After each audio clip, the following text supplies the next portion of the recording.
how they say it, what they present, the manner in which they present it. They are judge, jury, and executioners in the grand jury.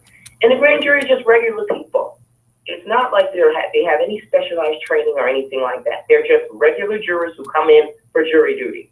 And they just get shipped off to the grand jury, and other jurors get shipped off to petit juries. So the people who sit on trials and whatnot. So these are regular people, and the standard in the grand jury is very low.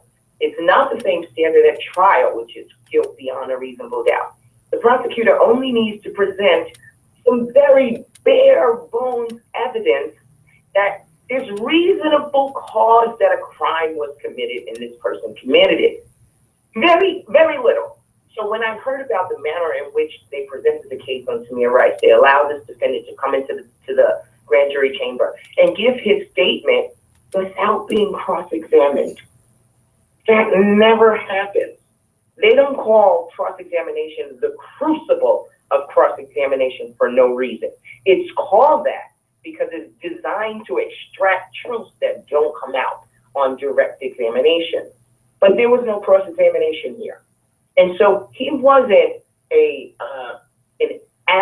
adversary to this defendant. And he should have been, because our system is an adversarial system. That means there's one against the other. And so all of the biases and inherent problems that come with prosecutors trying to secure indictments against police officers that they work with on a consistent basis is very problematic. They have an inherent conflict in being able to do that without bias. And we saw it time and time and time and time and time again. And it was, I just got tired of it. I was like, this is crazy.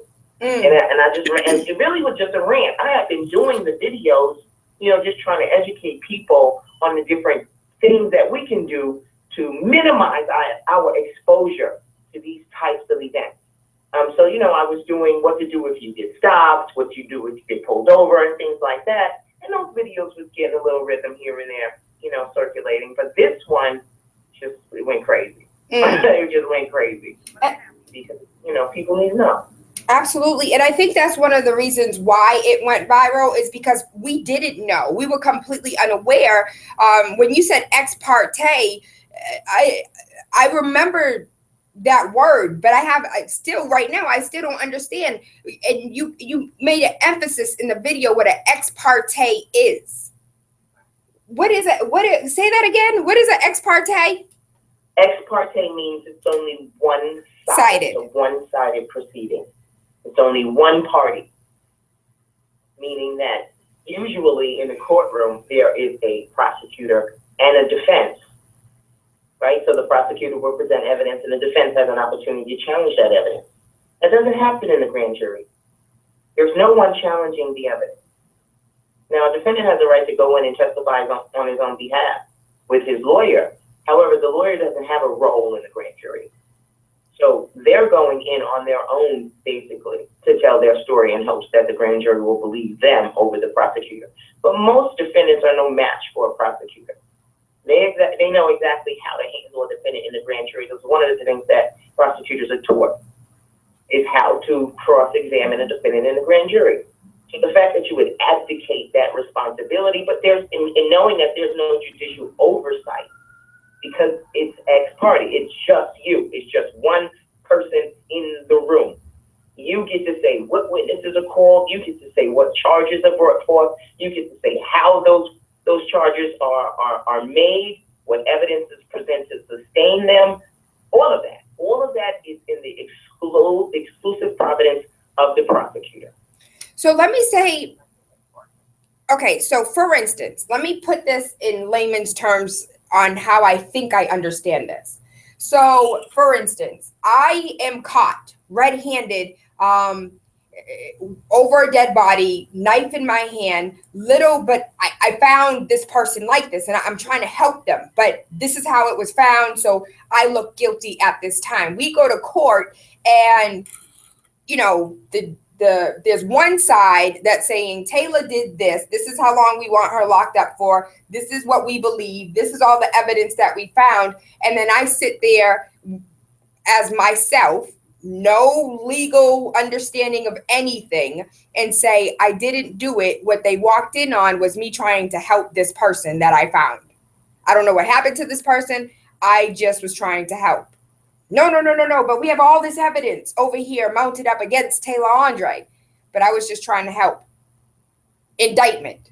Is that how it works?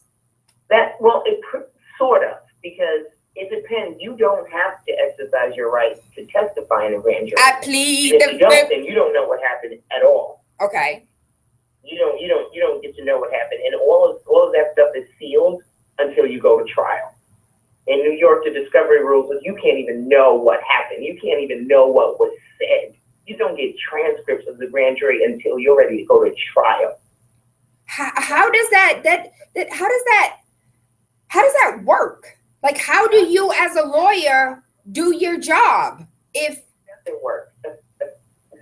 That's part of the problem. The system is set up for defendants to fail in every regard, from the very initial stop from the police officer till you get to the precinct, till you get to court. Every stage is designed to make sure you go to prison.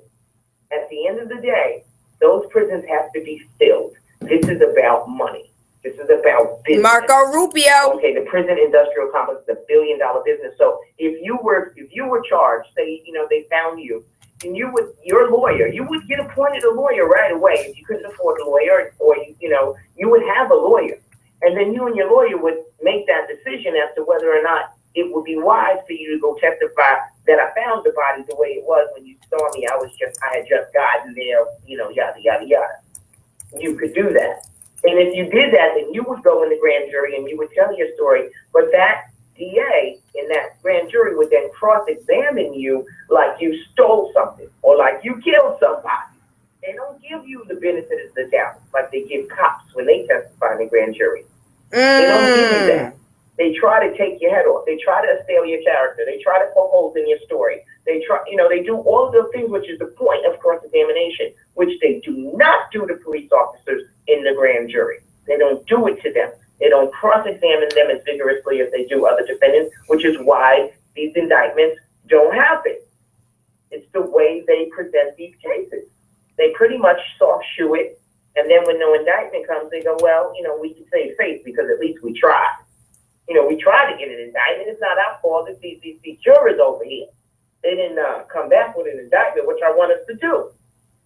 When the grand jury can only do what you instruct them to do. So can you do me a favor? Can you explain to me how long has this law been on the books and what was the reason for this law to be structured the way that it is? I've been practicing in New York for 15 years. The grand jury has been around for as long as I can remember. I don't know exactly when the statute was enacted that it gave the grand jury authority to exist, but for as long as I can remember in the criminal justice system, there has been a grand jury that operated this way. And now it's only coming to light now because people are speaking out and seeing the injustices firsthand, and now we have social media, so we can get the word out about it and have a social discourse that we weren't able to have before. So I know now people are starting to get outraged, like, this is really happening. This is really happening. Yes, and it's so much worse than you really could ever imagine. It's so much worse. Like, this is just the tip of the iceberg. But when I tell you that the system is rigged at every stage to make sure that some black or brown person ends up in prison, I kid you not. I am not oversimplifying. I am not being hyperbolic about it. I've been doing this for a long time, and I see a lot of kids going to prison because they just don't have the right representation, and they can't afford it. 15 years in a courtroom, 15 years studying law, practicing law. What would you advise the listeners as far as protecting themselves? What would you advise us to do? Well, first of all, we have to arm ourselves with information. And that's my goal, is to try to give people as much information as possible so you'll have the tools. So say, for instance, if you get stopped in the evening on your way home and it's dark, you may not know exactly what to do, and you may not understand how your actions can escalate a situation because these police officers are already afraid of you. You have to accept that. You might not like it, but you have to accept their reality. That's their reality, not yours. All right? We have to accept that. We have to stop combating other people's reality because it's not ours, right? So accept that the cop that's walking up to your window at 10 o'clock at night and it's dark, accept that he's scared. Accept that he has a firearm and he doesn't know what you have in your car. So we have to be able to understand their perspective. So one of the things you want to do is you get pulled over at night is turn your interior light on, roll your window down. That way you are expressing to the police officer that you're not a threat, right? That would disarm him in a little bit. Not saying that they're going to think, oh, that's my best friend, you're my best friend. No, I'm not suggesting that at all. But there are steps we can do to minimize our role, because what's going to happen when the cop gets to the window? Eventually, you have to reach for something, right? You're going to reach for a registration. You're going to reach for an insurance card. You're going to reach for your driver's license and your wallet or something to that effect. That reaching can be interpreted by a police officer as a movement that threatens his safety, and then he shoots you, right? So we have to understand what we can and what we should and should not do. I'm not suggesting you be obsequious to a police officer. A lot of people like, Ivy, you telling us to sell out. No, I'm not. I'm telling you to survive the encounter. Because that's the goal ultimately for everybody involved. It's not just us, the motorists or people of color. The cops want to survive the encounter too. They got families and they want to go home to their families just like you do. Whether you like that or not, whether you want to accept that they have families and that they're real people and, doing the job, you don't, there are a lot of people in the Black community are like, F the cops, da-da-da-da. Yeah, that's okay. That can be your stance, but that's not a real perspective to walk through the world with. It's just not, okay? Because you're going to engage those police officers, and not all the cops that you engage are going to be the type of police officers that would choke somebody out on the street for selling cigarettes. So we have to arm ourselves with the tools. We have to know, if a police officer engages you on a street encounter, what you need to know is that you don't have to talk to them. But you have to understand that the manner in which you do talk to them can escalate a situation. And police officers who go from having no right to detain you can then have the right to not only detain you, but then search you and arrest you. So let me be clear. If you are walked up on, you're walking down the street and an officer walks up on you, you don't necessarily have to speak? Correct. You do not have to answer a police officer. You do not have to answer, but understand with every action there's an equal and opposite response, right? Or equal and opposite reaction. Mm-hmm. They're stopping you and it's asking you what we call a level 1 inquiry, which is the right to just inquire, right? They don't have to suspect that any criminal activity is afoot. They can just simply, they don't have to, let me talk regular. They don't have to think anything just went down. They don't have to think that you're a crime. They don't, suspect, they don't have to think you just committed a crime. They can simply ask you a question. You are under no obligation at that point to answer any question.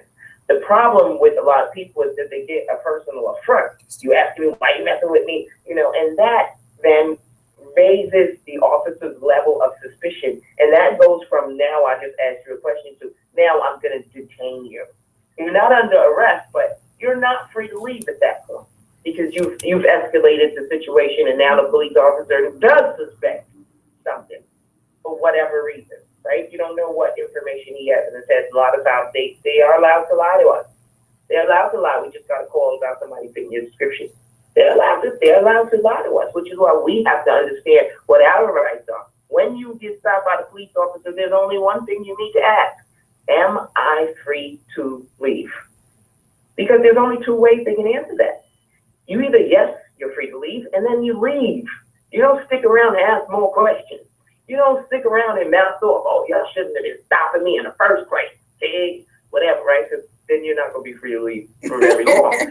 So, or they can say, no, you're not free to leave. And at that point, you then have the right to remain silent, right? Because you are now in custody. When you are not, even if you are not under arrest, you are being detained, you are in police custody, you have the right to remain silent. Be quiet. A lot of people think they think they're smarter than cops, and so they start to mouth off. And the things that they say just get them in more trouble. And you don't know what the import of any question a cop is going to ask you, right? He might ask you, hey, was you down at the supermarket yesterday?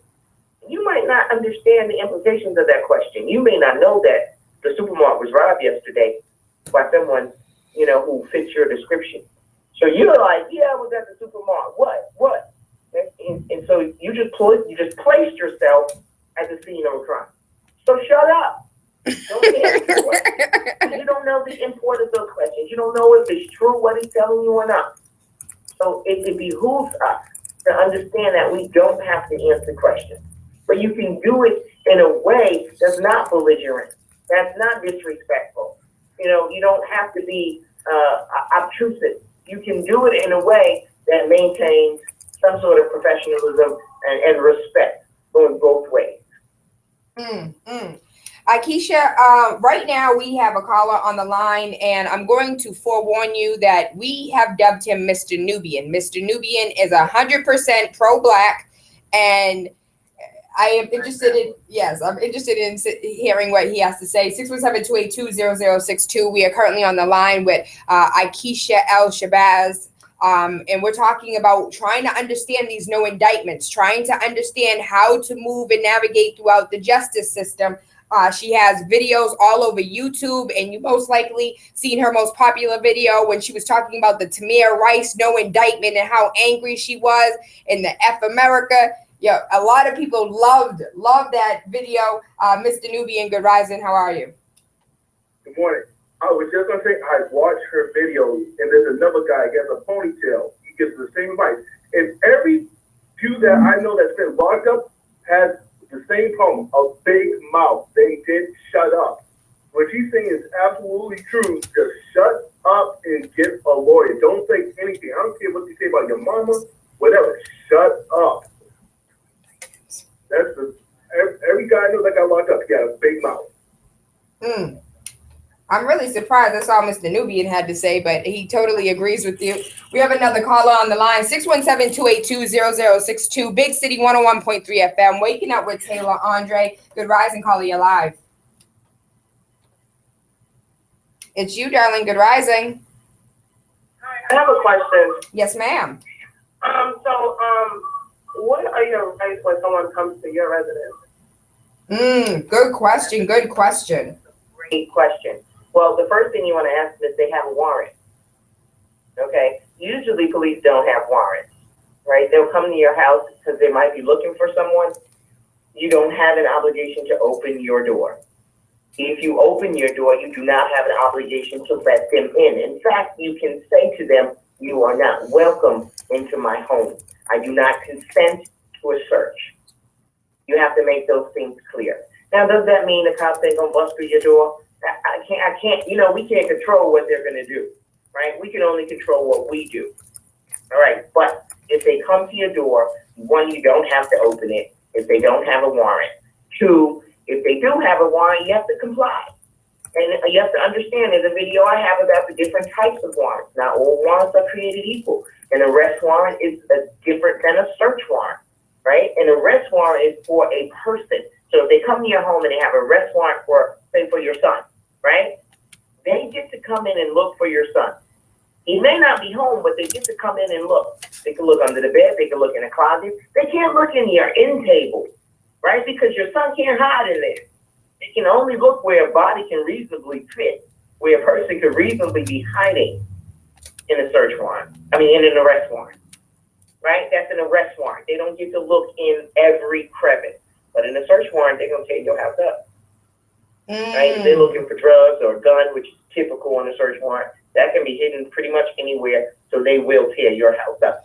But if they come to your house and they don't have a warrant, very respectfully, Yes, I deny am. their invitation. I am taking What they would, questions. what they're going to present it like.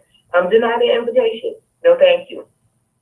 So really quickly, Ikiesha, I was unfortunately in a house that was raided at one point in time, and they tore the house up. They even took down a wall, looking in like inside of the wall, and they kicked down the door. Literally, the door was off the hinges. And I always wondered why they never, like, it had to come out of pocket. And I always wondered, like, they could have come in and easily did everything that they did as far as searching without destroying everything. Why are they not financially responsible for whatever it is that they destroyed? Well, they could be. The problem is that the people whose houses that they are raiding usually aren't in a position to bring forth a civil suit after that case is over. They could be held responsible financially for the damage that they do in your home. But that requires another, we are a quite litigious state, country, I should say, that requires more litigation, right? Otherwise, they're not going to do it. You can't just call the priest and say, hey, y'all broke my door. When y'all going to come take care of that? So you have to civilly sue them for whatever damages. Absolutely. Okay. Absolutely. And some of that may hinge on I got your question. whether or not you were guilty. When they came to that house, whether they found a bunch of drugs in the wall somewhere, right? Because that might be reasonable, necessary during the course of that search for them to affect that judicial order. So it's not cut and dry either. So you might, take your case to a civil lawyer who might say, you don't have it. We can't win this.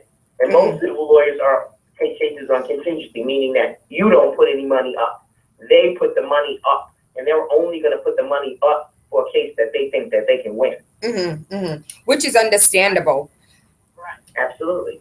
So we're taking questions on Facebook, Instagram, Twitter, as well as Periscope. One of the questions that came from Periscope was whether or not your vehicle can be searched at a traffic stop.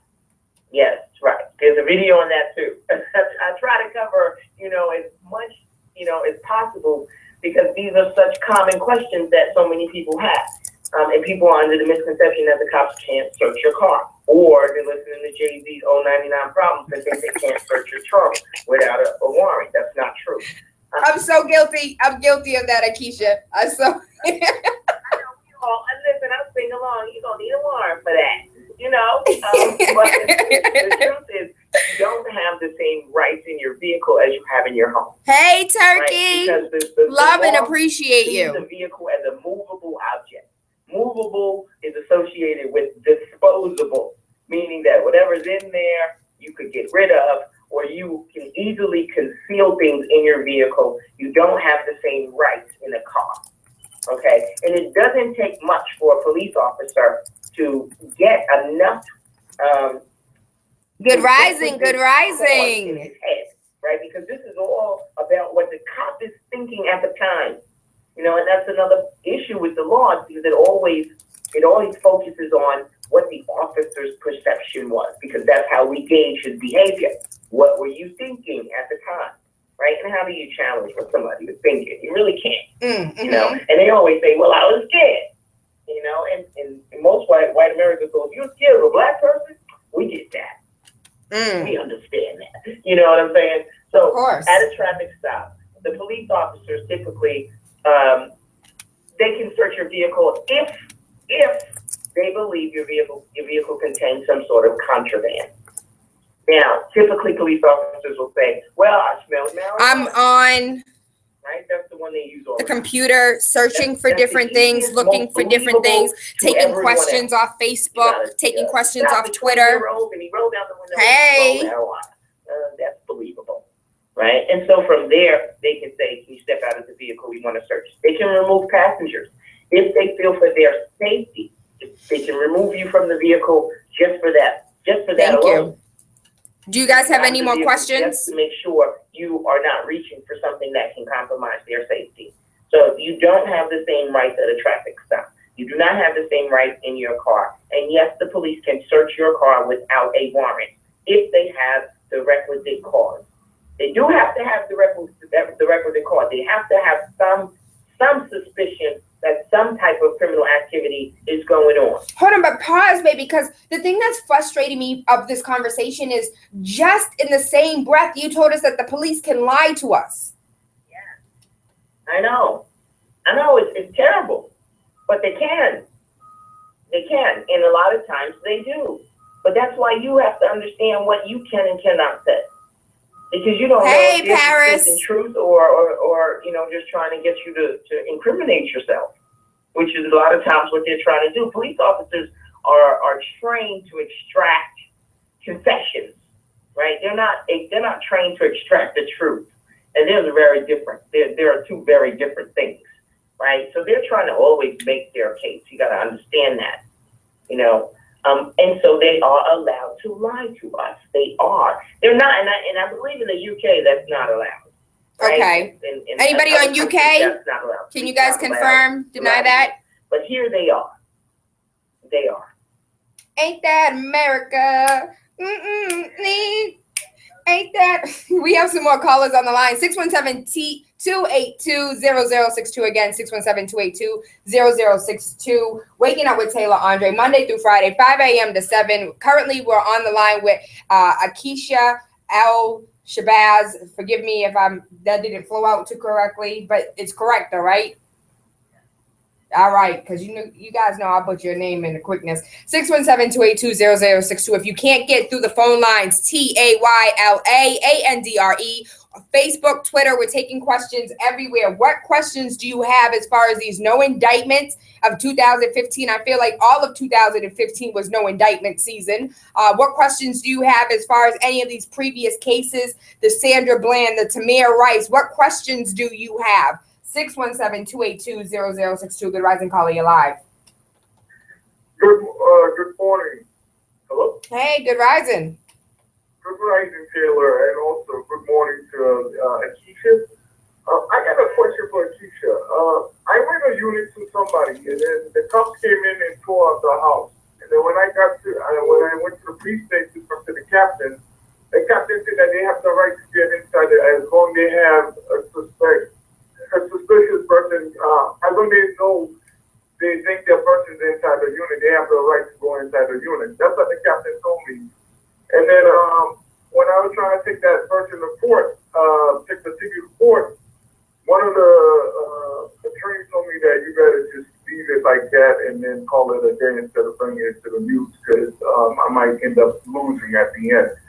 So does that really make sense? The person they don't need to have evidence. They don't need to know if the person's leaving there as long as they have a suspicious, as long as they have a suspect, as long as they have knowledge that the person is leaving inside, they could go inside the unit. That's what they said.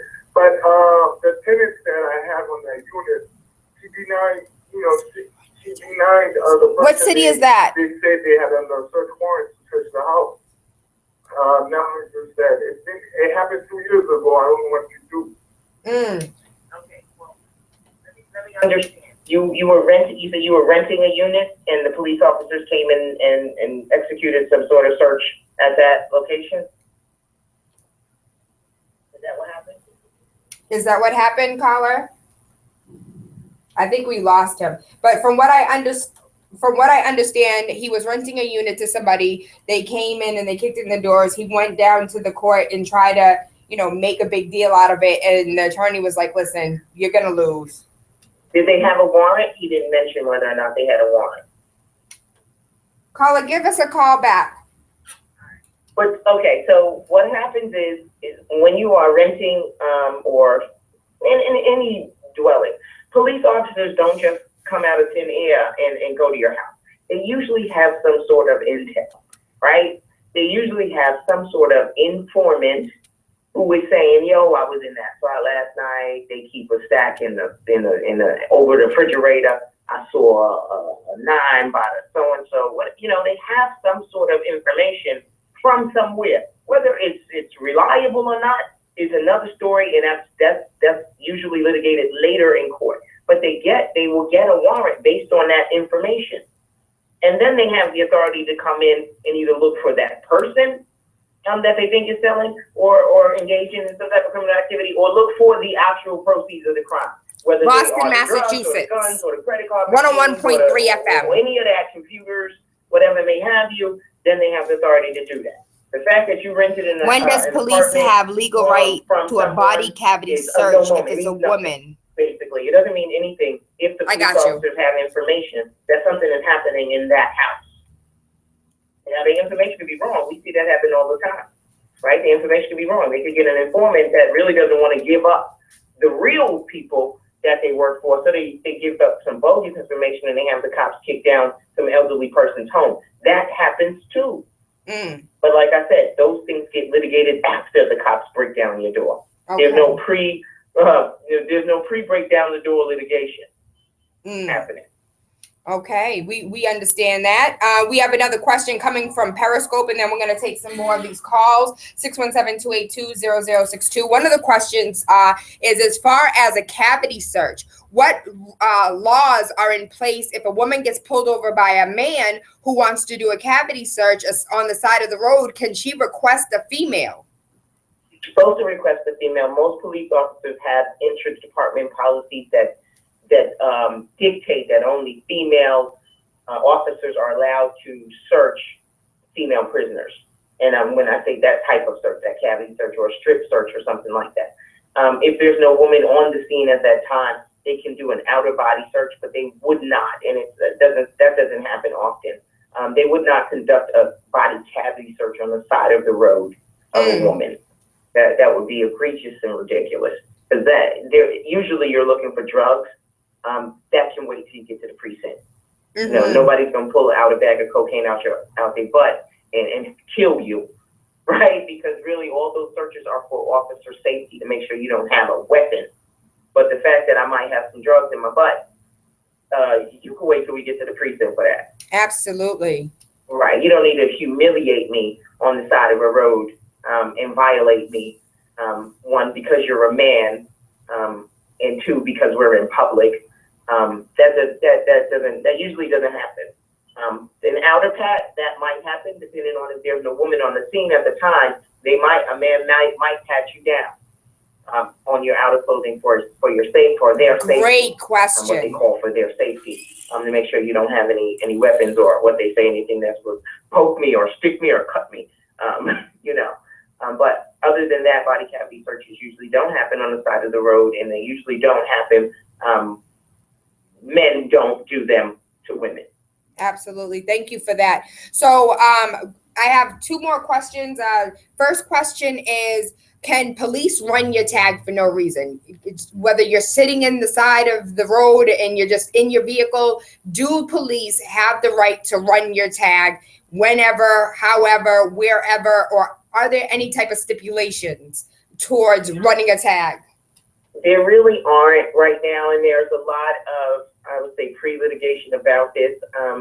They have what are called license plate scanners.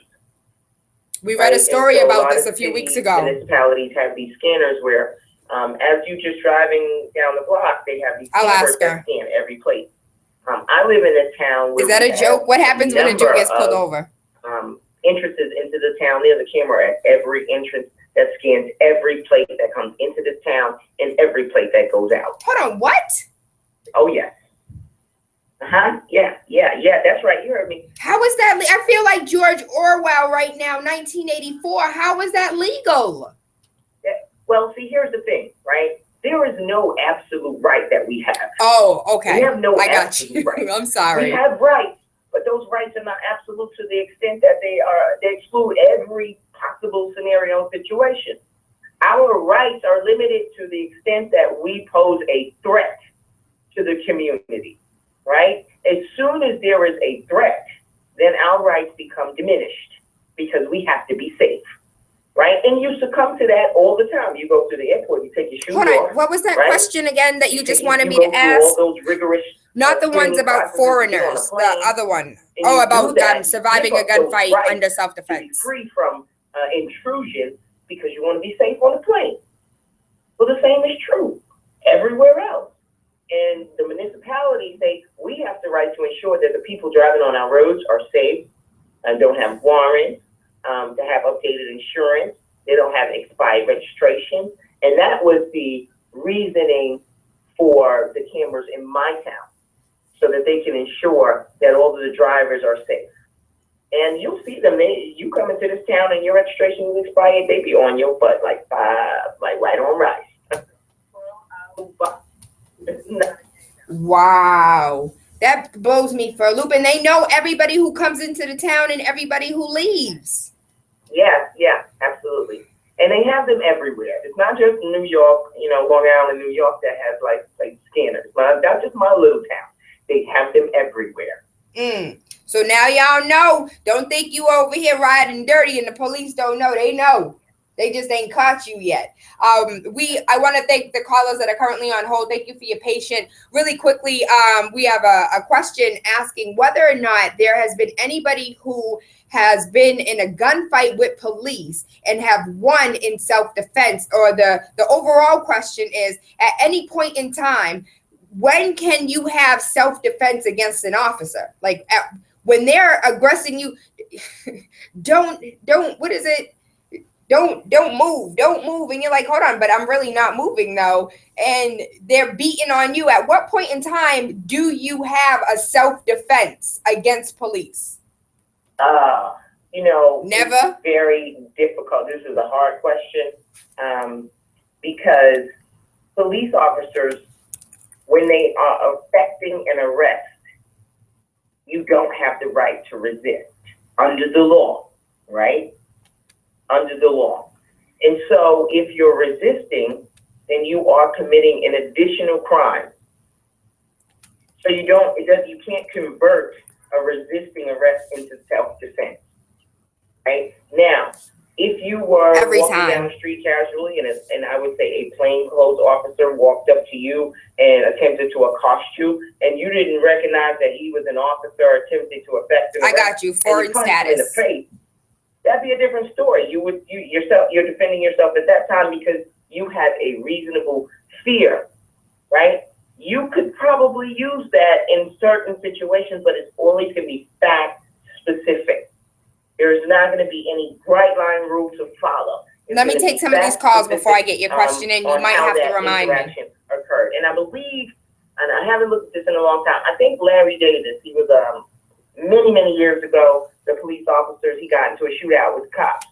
And I believe he was acquitted of some of the counts in that trial. I don't remember all of it, but y'all can go look it up. Larry Davis trial, I believe he beat some of those counts. And he had shot a couple of officers at that time.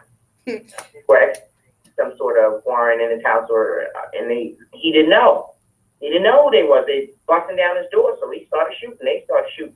And it became a whole big production. But I believe he beat some of those charges. I could be wrong, but and it wouldn't be the first time. But I believe Larry Davis, he said you asked for one person, I think that would be the one person I would cite. I got a message over here that said, don't forget about Tupac. We have some callers on the line, 617-282-0062. Thank you for your patience. Caller, you're live. Good morning. Hey, Miss G. Good morning, and good morning to your guest. I just wanted to say to her, she's true. She's telling the truth because when they experience people get locked up and they want to question them, they take them in another room and they say, X told me this, and they go in the other room, Y told me that, and 9 times out of 10, nobody told nothing.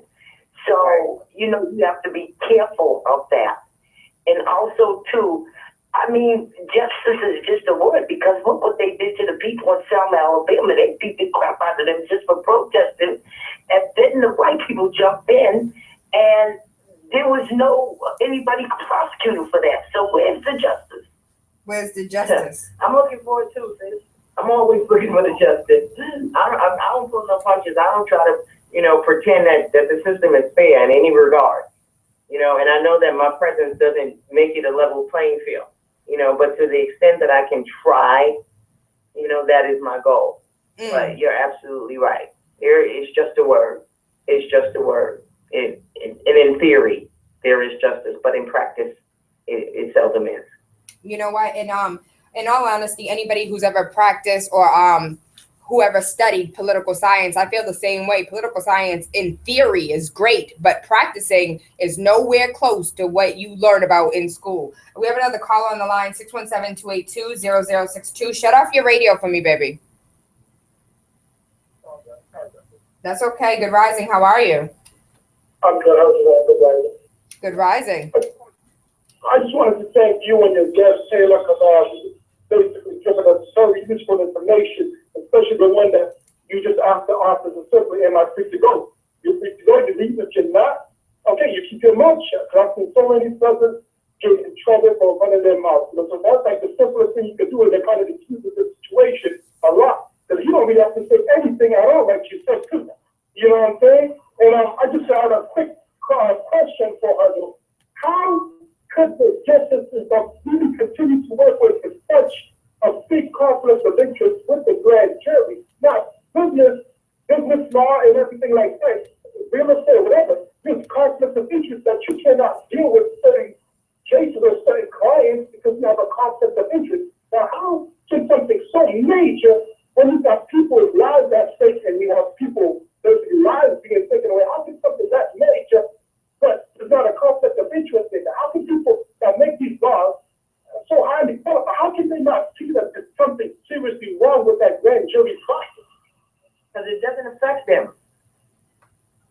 It doesn't have a direct application in their lives, so that's why they don't see it. They don't see it, and they don't really care, right? They don't really care because it doesn't have an impact in their communities, right? 90+% of prosecutors are white, and over 60% of the defendants are Black and brown people, right? So the injustices that happen to people who have no voice, they don't get heard, right? They don't get heard. We don't have a voice. We don't have a body politic. We're not a recognized group in this country, right? I mean, I'm dealing with reality here. I don't, we like to think about things being just and fair, and that's just what's right and what's not right. Well, those are just, things that we have attributed to what we think is wrong. If they don't think it's assailable, if they don't think it's wrong, then it's not to them. If you go look at some of the threads of the people that are commenting on the videos of, the police officers being acquitted or Garner getting killed, and you see the white people and the vitriol that they spew, we are so divided in this country along racial lines, and it informs our perspective such that the people that are in power, they don't have the same perspective we have. So when you say, how does this happen? Well, the people in power that are in control of this happening are the people that are not affected by it, and so they don't feel it like we feel it, and so they don't change policy. And have enough people in positions of authority that are willing to change those policies. Not that they don't know. A lot of them know about the injustices, but a lot of them don't have the courage to speak out about it or to make a stand against it, because then they look soft on crime. And no politician wants to look soft on crime. And I just want to throw it out there for those that are listening. As far as policy is concerned, I want you to look at the crack epidemic in the 80s and 90s versus the heroin epidemic that's currently taking place. When those policies got altered is when certain neighborhoods were being affected by whatever was going on. So this in turn is one and the same. One of the questions that came off Periscope was, what does somebody who is an immigrant or maybe an illegal immigrant, this specifically was what happens if you're Jewish and you get pulled over? But overall, the question is, what happens if you're a foreigner and you get pulled over? What rights do you have as a foreigner? Well, you have the same rights as anyone else if you're in this country, if you get pulled over. But if you get convicted of certain types of crimes, you are then deportable. So there's a whole list of what they call deportable offenses. And they range from everything from violent crimes to simple drug possession. And that can land someone who's here illegally in immigration court and have them be held by Homeland Security, which is the people who run immigration, the immigration courts. And you can be detained for as long as it takes for them to determine whether or not they're going to ship you back or you're going to be held here in this country, until they can figure out how, you're going to either stay under some sort of, you're going to go to jail here, or you're going to, get your papers in order. But, you can be deported. So those are the consequences. If you're here illegally and you get stopped and you are charged with a specific type of crime, you can be deported. Otherwise, you can just be ticketed. They'll give you a ticket. They don't necessarily have to arrest. Police officers have a lot of discretion. They have a great deal of discretion, right? So they could arrest you if you don't have proper documentation, you don't have a driver's license, you don't have a registration, you don't have insurance. Those are arrestable offenses. Or they could just write you a ticket and let you go along your way, which is probably not going to happen if you don't have ID, because then they can't determine whether or not you are a warrant or a fugitive, or you have a warrant or you're a fugitive. But they can always check through your social security and your birthday, correct? Because I'm one of those people. I'm an American citizen. I don't need to walk around with ID. What I look like? I don't have slave papers. That's a mistake. Everyone always has identification on them. I never have ID on me. Let me just play devil's advocate for a minute. If I'm a cop and I'm looking for a suspect that looks like you, and you don't have any ID, I'm just gonna take your word for it that you who you say you are. Come on, right? You could be rattling on all the social security numbers you want. You might have 4 or 5 of them. Depending on who you are. So that doesn't work. Police officers don't tend to be very trusting when it comes to looking for suspects. They're not just gonna take your word for it that listen, I'm Ikiesha Shabazz. I promise you that's who I am. Right? You can in all earnest listen, I'm telling you the truth. Just because you say it's true, don't make it true. That's true. Have your ID people always, always, always carry identification. Because police officers will use that. Well, I don't know who you are. You could have a warrant. I got to take you down to the precinct. And can you blame them? You don't have ID. I got you. How do they know who you are? I don't want to keep my slave papers on me. And committed some sort of crazy armed robbery. You might have some bodies in the trunk or something. They don't know. So carry your ID, people. Absolutely. Do not take my word. Listen, I've been telling people this is America, land of the free, home of the brave. If you're an American citizen, what you need to walk around with slave papers for? So don't listen to me. I'm wrong. All the way wrong. I will get you locked up listening to Tayla. We have some more callers on the line. Thank you for your patient caller. You're live. Hello? It's you, baby. Good rising. Oh, yeah, I just want to ask a question. How is it that nobody on the foot at Flint, Michigan been held responsible? And I'm not even talking about losing their job or anything, like just box justice, this period. Right. Well, I would say let's not be premature on that because, there's still a lot of investigation going on in there. And I really don't know what the Justice Department is doing right now in terms of a criminal investigation. It could be forthcoming that there's some criminal investigation into this water crisis. So it's possible it could happen. Is it likely to happen? I don't know. Honestly, I do not know. But somebody should be held accountable for that in some manner. In some manner. It's egregious. Absolutely. Right? To me, it's biological warfare. Absolutely. Yes, I'm so glad you said that because I totally agree.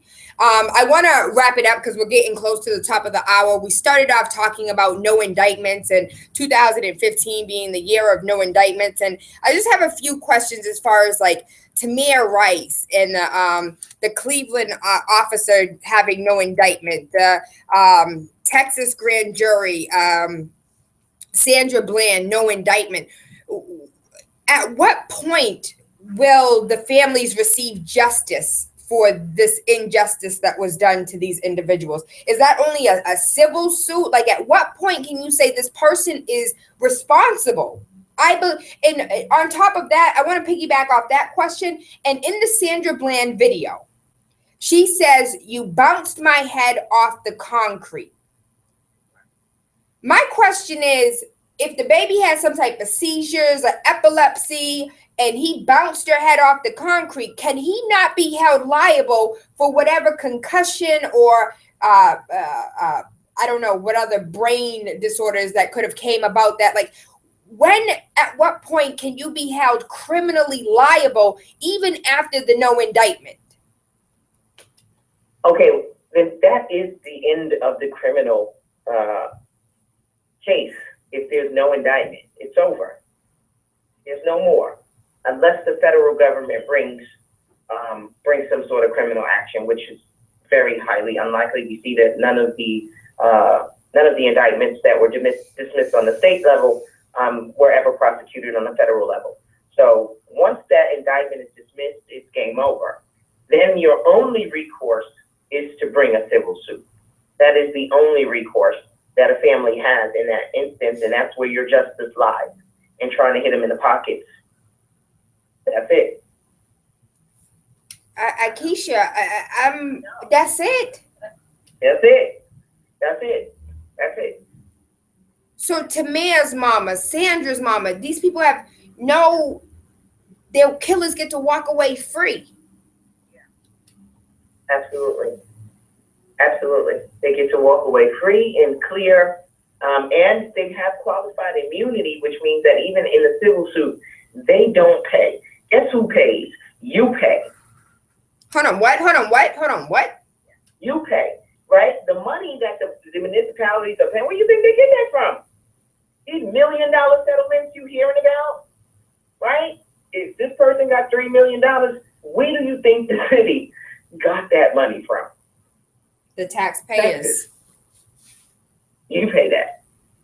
Cops don't have to pay that. Cops and prosecutors have what's called qualified immunity, meaning that if they are engaged in the course of their business, they are working, this is their job. Hold on, Ikiesha, hold up, pause.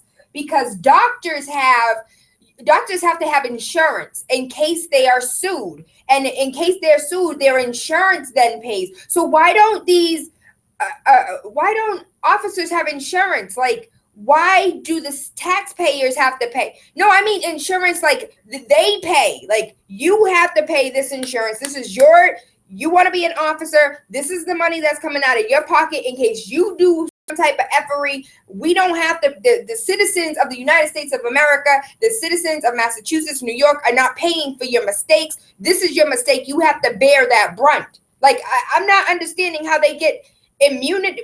You done pissed me off. I know it, girl. Listen, because we would have no cops. That's why. First of all, they don't even make enough money to pay additional insurance to be a cop. Right? They make $30,000, $40,000 to start off. That's crap. So risk your life. I've done a ride along. I did that when I was a prosecutor. I got in the police car with the cops and we did a few stops. When I was like, y'all out your rabbit mind. Right? You said I can't curse. Rabbit mind. Y'all just gonna walk up to this car. You don't know if these people got in their car. You know what I'm saying? So it's a difficult job that they already do. Mm-hmm. Right? Let me just be an advocate for the cops for a second, because we do need cops. No, despite what most people think, we do need cops. Nobody would sign up to be a cop if they thought that doing their job could cost them everything they've ever worked for. And so we grant those people out as a citizen, our collective citizenry, we grant police officers and prosecutors that qualified immunity so they'll be free to do their job. Well, can we renege? I want to renege. We won't have no cops, man. I promise you. Ikiesha hit me with the mob. Police officers, especially cops of color, right? Mm-hmm, and so we don't want to create additional barriers to have more representation on the police force, and to create any additional requirement is going to have a disparate impact on Black and brown people trying to become officers. Well, I don't know how it's set up in New York City, but I'm gonna tell you, here in the state of Massachusetts, the reason why we don't have enough Black and brown is because of legislation. Legislation won't allow Black and browns to become police officers in our own neighborhoods, so they can police our neighborhoods instead of 4 individuals who don't live in Dorchester, Roxbury, Mattapan, policing Dorchester, Roxbury, Mattapan. Well, I think we should definitely have some geographical restrictions, right? That might be more along the lines of having police officers live in or near the communities they police, right? Because then that gives them a different sense of responsibility. You might not be so quick to pull out and shoot a group of kids if one of your kids might be standing with them. Yep. Right? Yep. So it's a whole different perspective when that police officer is then a part of the community he polices. And has to go home at the end of the night and answer to his neighbors. You absolutely right. Neighbors, your friends, your friends that your kid has friends at school. Yo, I heard your father did X, Y, and Z. And then the kid got to come home. Dad, what happened with that? So it's a different level of accountability there. So I think that might be something, but that's also, police officers don't want to live in the neighborhoods that they police. I don't want to run into some dude I just locked up. He got out on bail. The street with my son, I got you. You locked me up yesterday. He might not be too happy about that. It might be a problem. You know what I'm saying? So, it's a difficult thing, to try to find some resolution to. But understand that the police officers, even in the civil cases, they don't pay. One thing quick, because I know we getting there. People really do need to learn how to shut up. I can't tell you how many times I've told a person be quiet, and then I talk to them later and I go, how did it go? And they say, oh, I didn't say nothing. All I said was. All I said was, that's that famous line. What had happened was, all I said was, please don't be that guy. That's all I want to say. Ikiesha Shabazz, I want to thank you. I love you. I appreciate you. Please tell them how they can find you, how they can listen to some more of your YouTube videos. And I want to give a shout out to individual on Periscope who said, have you ever considered becoming a professor? I have been a professor. I was a professor for 5 years at New York Law School. But with that being said, thank you so. Will you be? You can find, if you Google Ike Speaks, you can find me. IKIE Speaks. I'm on Instagram. I'm on all different names, but Ike Speaks will get you to me on Facebook and on YouTube where all the videos are. Yes, ma'am. Larry Davis was acquitted of the attempted murder of those police officers. Thank you so much. Thank you so much. I love all your readers. I really do. Thank you. Thank you. Big City 101.3 FM, Waking Up with Tayla Andre, Monday through Friday, 5 a.m. to 7. I hope you guys learned something today because I know I definitely have. Ike Speaks. I'll go ahead and post that on Facebook as soon as we come off air. I want to give a huge shout out to former Boston City Councilor Charles Yancey. He will be in the studio tomorrow to discuss his book fair, and we are lucky enough to have a few questions about politics. Now, the whole hour is not going to be about Charles Yancey and politics, but we do get that first 30 minutes. So if you have any questions, send them to me on Facebook, send them to me on Twitter, Instagram, however you seem fit, TaylaAndre. And I also want to give a huge shout out. That's a chica to DMD, the Divas Mentoring Divas. They have a dance recital coming up on Friday. And guess who is hosting? Me. I'm so excited. What is this? The third or fourth one that I've hosted for them. This is their winter dance recital of 2016. Come out for the new year. Fly Divas. Fly Ty is actually going to be performing. Shout out to Fly Ty. She is definitely a chica. Tickets are $15. And for anybody who knows about DMD, these little girls are amazing. Absolutely fantastic. The Perkins Community Center. Come out. I'll post all the information on the Wake Up with Tayla Andre page so you can get some tickets, so you can see what the girls been doing. I love you. I appreciate you. I hope you guys have an awesome day today. Big City. That's right, baby. You know what it is? It's DJ Sus1, the feature presentation. Listen, make sure you wake up with Tayla Andre Monday through Friday, 5 to 7 a.m. on Big City 101.3 FM. Wake up with the Radio Rebel. Politics, news, conspiracies. Wake up your third eye with unorthodox conversations leading to universal consciousness. This is the type of stuff I'm into, all right? Make sure you tune in. Let's go. This is the Champion Dial. Champion Dial. Big City 101.3. They're in tune to 101.3 F.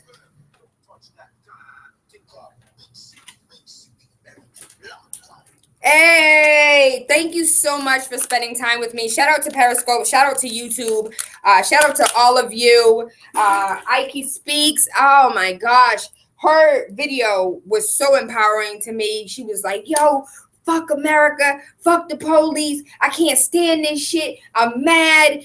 Ex parte. That's the only thing I remember about the whole video is ex parte. And all that means is that it is motherfucking one-sided. No indictment. No indictment means that they didn't want an indictment. So they got exactly what they wanted. No indictment.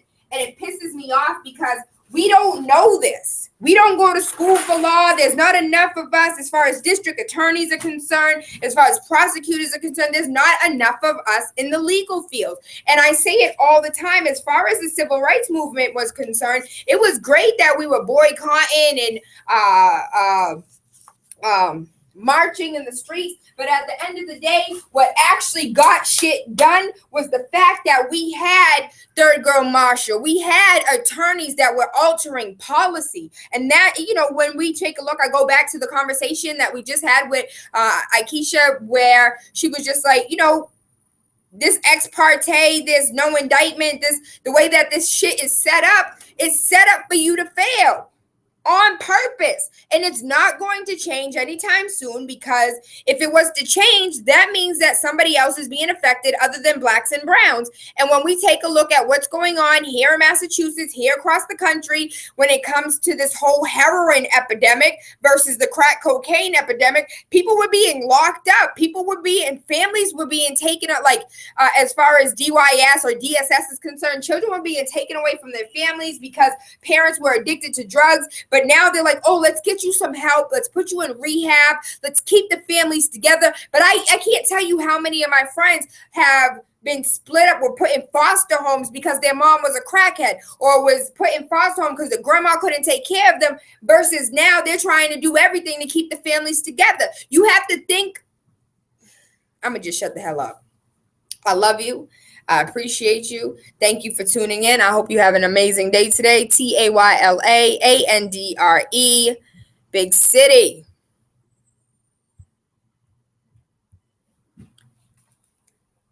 I'm sorry for cussing. Somebody got offended yesterday when I cussed, so my apologies for cussing. But to thy own self be true. I motherfucking cuss on a regular motherfucking basis. So I'm sorry if that offends you, but I don't do it on air. I would if I could.